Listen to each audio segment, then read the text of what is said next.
decision making exercise problems. Problem number 1. Read the problem.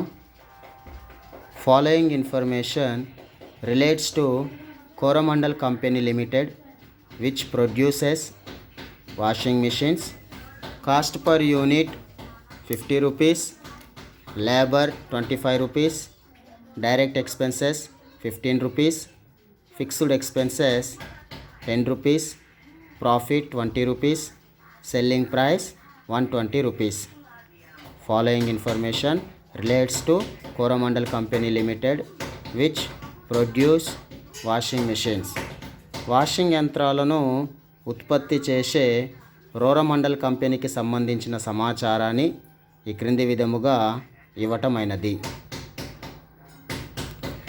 Unit ఒక్కంటికి ముడి సరుకు 50 రూపాయలు, శ్రమ 25 రూపాయలు, ప్రత్యక్ష వ్యయాలు 15 రూపాయలు, స్థిర వ్యయాలు 10 రూపాయలు, లాభం 20 రూపాయలు, అమ్మకపు ధర 120 రూపాయలు. The production capacity of the factory is 10,000 units. Factory యొక్క ఉత్పత్తి సామర్థ్యం 10,000 యూనిట్లు. At present a supplier has offered to sell the same item for 95 rupees. ప్రస్తుతం ఒక సరఫరాదారు ఇదే వస్తువును 95 రూపాయలకు సరఫరా చేయడానికి సమ్మతించినాడు. Should the company produce the item or buy it from the supplier? Give reasons. Company ఈ వస్తువును ఉత్పత్తి చేయాలా లేదా సరఫరాదారు నుండి కొనుగోలు చేయాలా నిర్ధారింపుము, అలాగే తగిన కారణాలను తెలియచేయము. This is a problem number 1. Okay, in this problem cost per unit material 50 rupees, labor 25 rupees, direct expenses 15 rupees, fixed expenses 10 rupees, profit 20 rupees, selling price 120 rupees. Already we have learned to statement of cost sheet. Profit is equal to sales minus total cost. Total cost is equal to material, add labor, add direct expenses, add fixed expenses. After that total cost 50 rupees, add 25 rupees, add 15 rupees, add 10 rupees, total 100 rupees. Profit is equal to sales minus total cost. Sales 120 rupees, total cost is 100 rupees. 120 minus 100 is equal to profit 20 rupees. వ్యయ నివేదికలో already మీరు లాభాన్ని ఎలా లెక్కించాలనేటువంటిది వ్యయ నివేదికలో మనం నేర్చుకొని ఉన్నాము. వ్యయ నివేదికలో లాభాన్ని కనుక్కోవడానికి, లాభాన్ని లెక్కించడానికి లాభము సూత్రం వచ్చేసి లాభం ఈజ్ ఈక్వల్ అమ్మకాలలో నుండి మొత్తం వ్యయాన్ని కనుక తీసివేసినట్లయితే మనకు లాభం వస్తుంది. అమ్మకాలు మైనస్ మొత్తం వ్యయం ఈజ్ ఈక్వల్ లాభం. అమ్మకపు ధర వచ్చేసి 120 రూపాయలు. మొత్తం వ్యయము రావాలంటే ముడి సరుకు 50 రూపాయలు, శ్రమ 25 రూపాయలు, ప్రత్యక్ష వ్యయాలు 15 రూపాయలు, స్థిర వ్యయము 10 రూపాయలు. ముడి సరుకుని, శ్రమను, ప్రత్యక్ష వ్యయాలను, స్థిర వ్యయాలను కలిపినట్లయితే మొత్తం వ్యయం 50 రూపాయలు, 25 రూపాయలు, 15 రూపాయలు, 10 రూపాయలు, మొత్తం కలిపినట్లయితే 100 రూపాయలు. అమ్మకపు ధర వచ్చేసి 120 రూపాయలు, మొత్తం వ్యయం వచ్చేసి 100 రూపాయలు.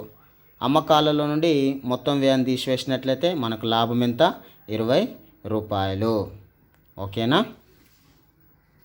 In this problem variable expenses and fixed expenses and profit and selling price and production capacity of the factory, produce units and supplier price or market price is given. Okay, let's start the solution. Problem number 1. make or buy. Problem number 1 solution. If the offer of supplier is accepted, only variance expenses will be saved. If the offer of supplier is accepted, only variance expenses will be saved. Fixed expenses will continue to be incurred even if the item is purchased. Fixed expenses will continue to be incurred even if the item is purchased. Therefore, purchase price should be compared with variable expenses to make the decision. Purchase price should be compared with variable expenses to make the decision. Formula: manufacturing cost or production cost. Direct materials, add direct labor or wages. Direct expenses, add variable expenses, other expenses is equal to production cost or manufacturing cost. Direct material, direct labor, direct expenses, other expenses. This is a variable expenses. Variable expenses is equal to direct materials, direct labor, direct expenses, other expenses. Okay, in this problem, purchase price or supplier price, market price. Supplier has offered to the same item 95 rupees. Market price is 95 rupees. Market price or purchase price equal to same. Purchase price is 95 rupees.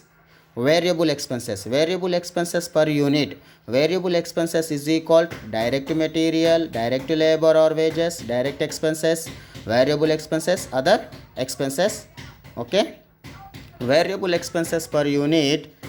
Direct material 50 rupees. Direct material 50 rupees. Labor 25 rupees. Direct expenses 15 rupees. Fixed expenses 10 rupees. Fixed expenses will continue to be incurred even if the item is purchased. In this problem, fixed expenses are not included. Okay, variable expenses, only variable expenses is equal to direct material, direct labor, direct expenses. Variable purchase price or market price is 95 rupees. Variable expenses per unit 90 rupees. Direct material 50 rupees. Add direct labor 25 rupees. Add direct expenses 15 rupees. 90 rupees. Purchase price is 95 rupees. Variable expenses per unit 90 rupees. Since variable expenses are lower than the purchase price, since variable expenses are lower than the purchase price. Purchase price is 95 rupees. Variable expenses per unit 90 rupees. Variable expenses are lower than the purchase price. The company should continue to make the product. Okay. For example, purchase price 90 rupees. Example, variable expenses is 95 rupees. Okay, purchase price is example 90 rupees. Purchase price is 90 rupees. Variable expenses per unit 95 rupees. Since purchase price are lower than the variable expenses, the company should buy the decision. Okay, but in this problem, purchase price is 95 rupees. Variable expenses 90 rupees. Variable expenses are lower than the purchase price. The company should continue to make the decision. Therefore, purchase price should be compared with variable expenses. Purchase price should be compared with variable expenses. Purchase price is 95 rupees. Variable expenses 90 rupees. Variable expenses are lower than the purchase price. Okay, the company should continue to make the product. ఇక మొట్టమొదటి లెక్కలో మనకి ఈ లెక్కలో గనక గమనించినట్లయితే చర వ్యయాలు ఇస్తున్నాడు, స్థిర వ్యయాలు ఇస్తున్నాడు, లాభం ఇస్తున్నాడు, అమ్మకపు ధర ఇస్తున్నాడు, ఆ ఫ్యాక్టరీ ఉత్పత్తి చేసేటువంటి ఒక యూనిట్లను తెలియచేస్తూ ఉన్నాడు. ప్రస్తుతం ఒక సరఫరాదారు ఆ యొక్క వస్తువుని 95 రూపాయలు సరఫరా చేయడానికి సమ్మతిస్తున్నాడు. కాబట్టి కంపెనీ ఈ వస్తువును ఉత్పత్తి చేయాలా లేదా సరఫరాదారు నుండి కొనుగోలు చేయాలా అని నిర్ధారించుము అంటున్నాడు. మేక్ ఆర్ బై, ఉత్పత్తి చేయాలా లేదా కొనుగోలు చేయాలని నిర్ణయించుమని తెలియచేస్తూ ఉన్నాడు ఈ లెక్కలో. అయితే ఉత్పత్తి చేయాలా లేకపోతే కొనుగోలు చేయాలా అని మనము నిర్ధారించాలంటే మనకు ఈ లెక్కలో చర వ్యయాలను గనక గమనించినట్లయితే చర వ్యయాలు వచ్చేసి ముడి సరుకు, శ్రమ, ప్రత్యక్ష వ్యయాలు, వీటిని చర వ్యయాలుగా మనం భావించటం జరుగుతుంది. స్థిర వ్యయాలు కనుక చూసినట్లయితే ఈ స్థిర వ్యయాలను మనము ఈ యొక్క లెక్కలో మనం తీసుకోవడానికి ఆస్కారము లేదు. కాబట్టి స్థిర వ్యయాలను మనము వదిలివేయటము జరుగుతుంది. స్థిర వ్యయాలను మనము ఇంక్లూడ్ చేయకూడదు. అయితే చర వ్యయాలను కనుక అన్నిటినీ కలుపుకున్నట్లయితే మనకు ఉత్పత్తి వ్యయము లేదా మ్యానుఫ్యాక్చరింగ్ కాస్ట్ అనేటువంటిది మనకు రావడం జరుగుతుంది. ఉత్పత్తి అయినటువంటి ఎంత ఉత్పత్తి అయ్యింది అనేటువంటి ఒక విలువ మనం తెలుసుకోవటానికి చర వ్యయాలను మనం కలపాల్సి ఉంటుంది. చర వ్యయాలను గనక చూసినట్లయితే చర వ్యయాలు వచ్చేసి ముడి సరుకు 50 రూపాయలు, శ్రమ 25 రూపాయలు, ప్రత్యక్ష వ్యయాలు 15 రూపాయలు. వీటిని చర వ్యయాలుగా భావించడం జరుగుతుంది. ఈ లెక్కలో చర వ్యయాలు, అమ్మకపు ధర, స్థిర వ్యయాలు, ఉత్పత్తి అయిన యూనిట్లను, అలాగే సప్లయర్ అంటే ఒక మార్కెట్ ప్రైస్, కొనుగోలు ధర అనేటువంటిది మనకు ఇస్తూ ఉన్నాడు. కొనుగోలు ధర, మార్కెట్ ధర వచ్చేసి 95 రూపాయలు ఇస్తున్నాడు. మరి ఈ ధరకు ఆ వస్తువుని ఉత్పత్తి చేయాలా లేకపోతే కొనుగోలు చేయాలని నిర్ధారించాలంటే మనము అమ్మకపు ధరని అలాగే చర వ్యయాలతోటి పోల్చి చూసినట్లయితే మనము ఉత్పత్తి చేయాలా లేకపోతే కొనుగోలు చేయాలా అనేటువంటిది తెలుస్తుంది.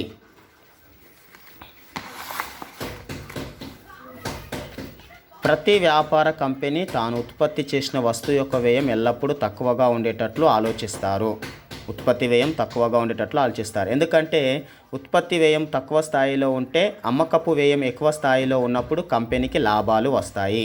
మనం లాభం రావాలంటే అమ్మకాల నుండి మొత్తం వ్యయం తీసివేస్తే మనకు లాభాలు వస్తాయి. అంటే మొత్తం అమ్మకాలు అనేటువంటిది ఎక్కువగా ఉండాలి, ఉత్పత్తి వ్యయం అనేటువంటిది తక్కువగా ఉన్నప్పుడే మనకు లాభాలు రావడానికి ఆస్కారం ఉంటుంది, అవకాశం ఎక్కువగా ఉంటుంది. ఈ పద్ధతిలో ముందుగా మనం ఉత్పత్తి వ్యయాన్ని లెక్కించడం జరుగుతుంది.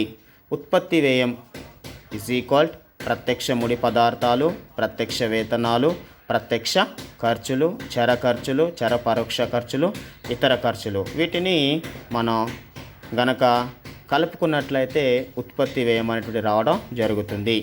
మనకి ఇవన్నీ కూడా ప్రత్యక్ష ముడి పదార్థాలు, ప్రత్యక్ష వేతనాలు, ప్రత్యక్ష ఖర్చులు ఇవన్నీ కూడా మనకు చర ఖర్చులుగా భావించటం జరుగుతుంది.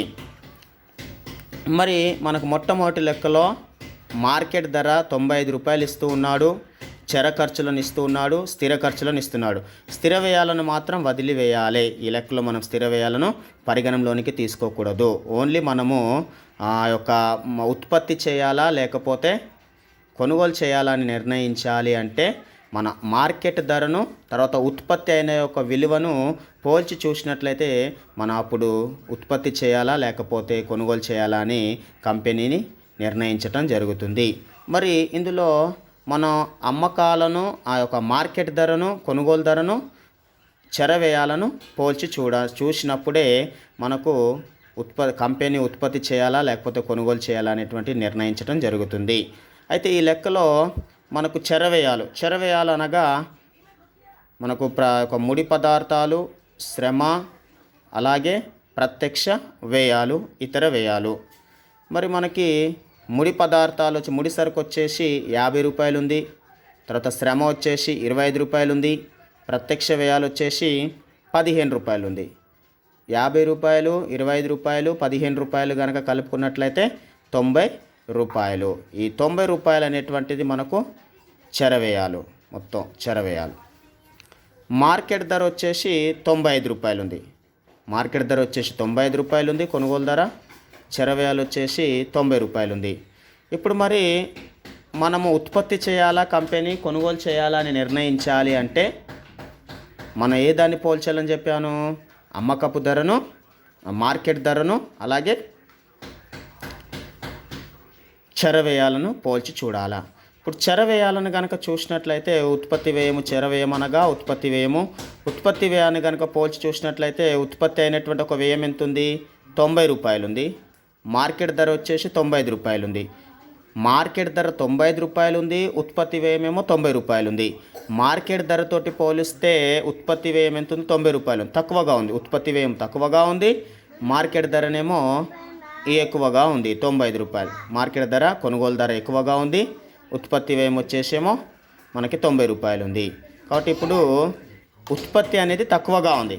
ఉత్పత్తి తక్కువగా ఉంది కాబట్టి అప్పుడు మనం ఏం చేయాలి? కంపెనీ వస్తువులను ఉత్పత్తి చేయటము మంచిది. ఈ లెక్కలో ఉత్పత్తి వ్యయం తక్కువగా ఉంది, మార్కెట్ ధర అనగా కొనుగోలు ధర ఎక్కువగా ఉంది, 95 రూపాయలు ఉంది. కాబట్టి ఈ లెక్కలో కొనుగోలు ధర ఎక్కువగా ఉంది, ఉత్పత్తి వ్యయమేమో తక్కువగా ఉంది. కాబట్టి కంపెనీ వస్తువులను ఉత్పత్తి ధర తక్కువగా ఉండడం కారణం చేత ఉత్పత్తి చేయటము మంచిది. ఓకేనా? కంపెనీ అనేటువంటిది ఒకవేళ గనక ఉదాహరణకు ఈ లెక్కలో ఉత్పత్తి వ్యయం 90 రూపాయలు ఉంది, మార్కెట్ ధర మాత్రం 95 రూపాయలు ఉంది. కానీ ఉదాహరణకు ఉత్పత్తి వ్యయము 95 రూపాయలు అనుకుందాం, మార్కెట్ ధర వచ్చేసి 90 రూపాయలు అనుకుందాం. అప్పుడు ఏది? ఉత్పత్తి వ్యయము 95 రూపాయలు అనుకుంటున్నాం కాబట్టి ఉత్పత్తి వ్యయం ఎక్కువగా ఉంది. మార్కెట్ ధర 90 రూపాయలు అనుకుంటున్నాం కాబట్టి, ఉదాహరణకు 90 రూపాయలు అనుకుంటున్నాం కాబట్టి మార్కెట్ ధర తక్కువగా ఉంది. అంటే మార్కెట్ ధరతోటి పోలిస్తే ఉత్పత్తి వ్యయం ఎక్కువగా ఉంది. కాబట్టి ఉదాహరణకు మార్కెట్ ధర 95 రూపాయలు అనుకున్నాం, ఉత్పత్తి వ్యయం 95 రూపాయలు అనుకున్నాం, మార్కెట్ ధర వచ్చేసి 90 రూపాయలు అనుకున్నాం. కాబట్టి అప్పుడు కంపెనీ వస్తువులను కొనుగోలు ధర తక్కువగా ఉంది కాబట్టి కొనుగోలు చేయటము మంచిది అని నిర్ణయించడం జరుగుతుంది. అనగా మార్కెట్ ధరను ఉత్పత్తి వ్యయాన్ని పోల్చినప్పుడు, కొనుగోలు ధరను ఉత్పత్తి వ్యయాన్ని పోల్చి చూసినప్పుడు ఏదైతే కనుక తక్కువగా ఉంటుందో అది మనం ముందుకు కొనసాగించటం అనేటువంటిది నిర్ణయం తీసుకోవటం జరుగుతుంది. ఒకవేళ ఉత్పత్తి తక్కువగా ఉంది కాబట్టి కంపెనీ వస్తువులను ఉత్పత్తి చేయటం మంచిది. ఒకవేళ కొనుగోలు ధర కనుక తక్కువగా ఉన్నట్లయితే కంపెనీ వస్తువులను కొనుగోలు చేయటము మంచిది అని నిర్ణయించటం జరుగుతుంది. ఇది మనకు మొట్టమొదటి లెక్కలో మనం ఉత్పత్తి చేయాలా లేకపోతే కొనుగోలు చేయాలా అని నిర్ణయించటం అనేటువంటిది జరుగుతుంది, తెలుసుకోవటం జరిగింది. ఓకేనా?